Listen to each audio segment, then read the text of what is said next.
Muy buenas tardes a todos, muy buenas noches, muy buenos días, depende de dónde me estén viendo. Mi nombre es Ornella Bancilota, soy profesora en la Universidad de Buenos Aires y en esta oportunidad lo que les vengo a acercar son algunos poquitos tips acerca de cómo investigar en la universidad. En primer lugar, nunca volvemos a fuentes anteriores. Es decir, si vos entraste en la universidad, nunca vas a volver a una fuente, por ejemplo, de la educación primaria y secundaria. Siempre vamos hacia arriba, siempre vamos a buscar doctrinas, jurisprudencia, cosas nuevas de autores reconocidos y no volvemos hacia atrás con el tema de buscar en los apuntes de formación ética y ciudadana, por ejemplo, de la secundaria. ¿Bien? Punto número 2.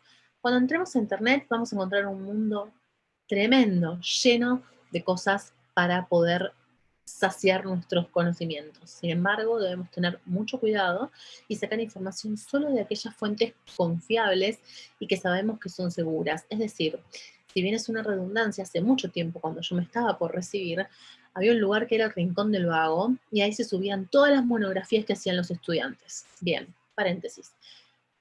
A todos los profesores que les piden monografías a sus alumnos, no se aprende, no se aprende con una monografía. Lo mejor para aprender es un caso práctico, donde el alumno puede aplicar todos los conocimientos. Por eso mis alumnos rara vez van a tener que hacer una monografía, a no ser que sea un castigo. Si no, las monografías, en mi opinión, no son un instrumento muy pedagógico para educarlos.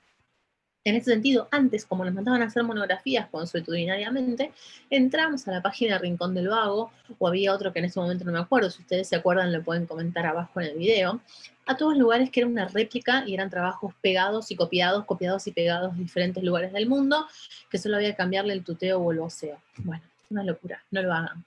Cuando vayan a consultar fuentes en Internet, Internet es una fuente inagotable de conocimiento y de saber y nos deja estar en 1000 lugares al mismo tiempo, acceder a fallos instantáneamente de la Corte Interamericana, acceder a sentencias, a videos, a audiencias públicas en vivo, cosas que antes eran inimaginables. Entonces, aprovechenlo a su favor. Visiten solo sitios confiables, ¿sí? Fuentes confiables, autores reconocidos, juristas que tengan renombre y trayectoria, porque eso va a redundar en una mayor calidad de todos sus trabajos de investigación.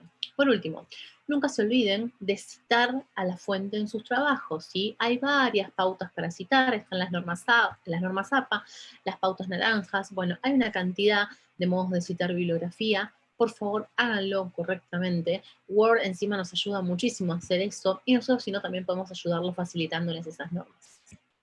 Siempre hay que reconocer el trabajo ajeno, es decir, cada vez que uno cite un trabajo, por más que el trabajo no sea muy conocido, hay que citarlo igual para darle a ese autor la posibilidad de esparcir su obra y de reconocerle la labor que le costó investigar y hacerla. Entonces, esos serían unos mini tips antes de empezar a escribir, recolectar toda la información de fuentes confiables, hacer una lista de la bibliografía que van a utilizar y en base a eso seleccionar cuál es más propicio para el trabajo de investigación que se te solicitó. Vamos a seguir con más tips. Si querés alguna duda o si querés hacernos alguna pregunta, déjanos tu mail y déjanos la información acá abajo. No se olviden de suscribir al canal. Muchas gracias. Chao, chao.